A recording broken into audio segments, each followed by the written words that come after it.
Good morning and welcome to our first service on Sunday morning. We have two services, the first of which is our weekly Bible prophecy update, and then second service, which will be live streamed at 11:15 a.m. Hawaii time, is our verse-by-verse study through the Bible, and we are currently in the book of Hebrews, and Lord willing, today we will complete chapter 5 in its entirety, and we're going to look at those warning signs in our Christian lives that indicate we are not growing spiritually, we are not maturing. So we'd encourage you to join with us at 11:15 a.m. And for those of you that are on YouTube or Facebook, you might want to go to the website directly at this time. That way there's no interruption and you will be able to view the uncensored entirety of today's update. So with that, we'll get started. The title that I chose for today's update is Playing While the World is Burning. Isn't that perky? It's a play on words from the idiom fiddling while Rome burns. And fiddling while Rome burns is an idiom that was derived from the popular legend that Nero played his fiddle while Rome burned.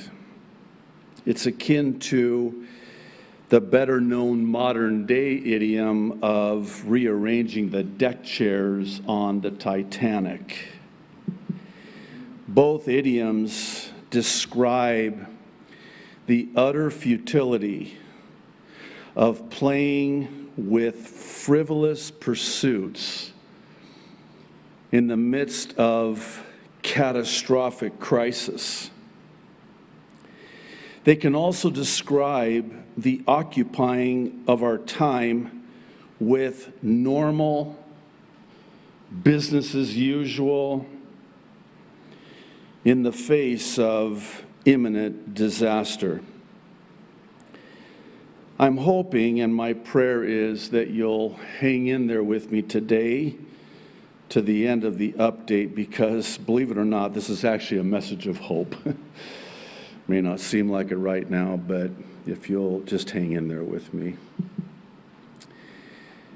Now, I have to confess that I've struggled as of late as it relates to the updates. I just want to share my heart with you, because week in and week out, it's always the same warning about the same thing. And I'm reminded of this every week as I continue to be excoriated and eviscerated for being caught up in all the, quote, conspiracy theories. So, I've inquired of the Lord in this regard, and in so doing, as only He can and always does, He ministered to me and directed me to His Word, specifically His Word through Jeremiah and to Jeremiah chapter 20, beginning in verse 7. O Lord, you induced me, and I was persuaded. You are stronger than I, and have prevailed. I am in derision daily. Everyone mocks me. For when I spoke, I cried out, I shouted, violence and plunder, doom and gloom, if you prefer. Because the word of the Lord was made to me a reproach and a derision daily. Then I said, I will not make mention of him, nor speak any more in his name. But his word was in my heart like a burning fire. Shut up in my bones. I was weary of holding it back, and I could not. Can you just feel the heaviness of the prophet Jeremiah? I mean, you think about it, and for those of you who are familiar with his ministry, years and years, week in, week out, month after month, year after year, he would proclaim and declare and prophesy the word of the Lord, and nobody listened. And not only did they not listen, they instead mocked him when he did.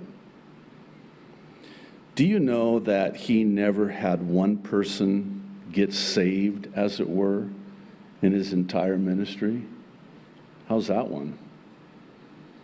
I'm convinced that Jeremiah would, modern day, never be asked to speak at a pastor's conference. I mean, after all, look at his ministry. Thankfully, it's not gauged on that. It's gauged on one thing and one thing only, and that is remaining faithful to that which God has called you to, even when, and especially when, it's unpopular. Again, I just want to share my heart with you and confess to you that there has been so many times where I've just, like Jeremiah, said, Lord,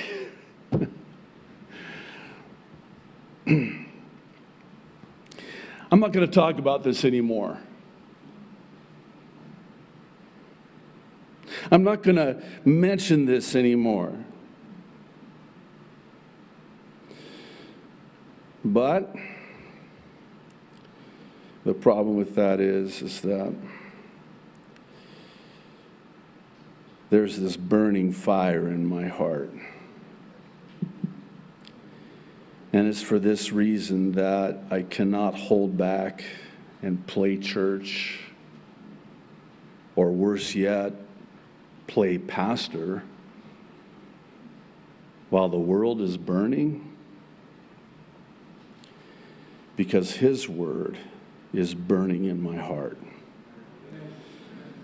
Again, please hear my heart when I say this.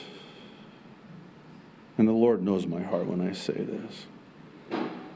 I am not a performer whose performance you rate, nor am I a competitor whose competition you defeat. Rather, I'm a preacher. And as a preacher, I preach. And as a teacher, I teach. And as a pastor, I shepherd the flock that God has given me the profound privilege to pastor. Please know that I in no way wish to solicit your sympathy or your pity. Rather, I do covet your prayers, specifically for continued boldness. This is what the Apostle Paul asked for in Ephesians 6:19. He said, "Pray also for me, that whenever I open my mouth, words may be given me, so that I will boldly make known the mystery of the gospel." That's what I would ask. Please pray for me. I will humble myself and ask you for that, specifically for continued boldness. And please know that it means a lot to me. You have no idea. I'm starting out this way because the Titanic is sinking. And the world is burning. And this is no time to be playing around or playing it safe. Now is the time to get Jesus to people and people to Jesus as fast as we possibly can. There's little time left, and the reason there's little time left is because this is the end. This is the end. This is how it ends. Jesus is coming to rapture his church, and this prior to the 7-year tribulation. And the fact of the matter is, it can happen at any time. One need look no further than to the swiftness with which prophecies that are fulfilled in the tribulation are beginning to happen now prior to the tribulation.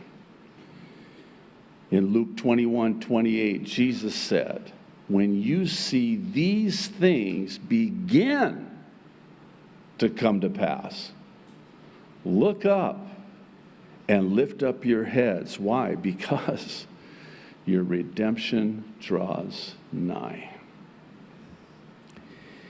If you'll kindly allow me to, at this time I'd like to expound on this for the remainder of our time, but in order to do that, we're going to end at this time the live stream on both YouTube and Facebook and redirect you to jdfarag.org.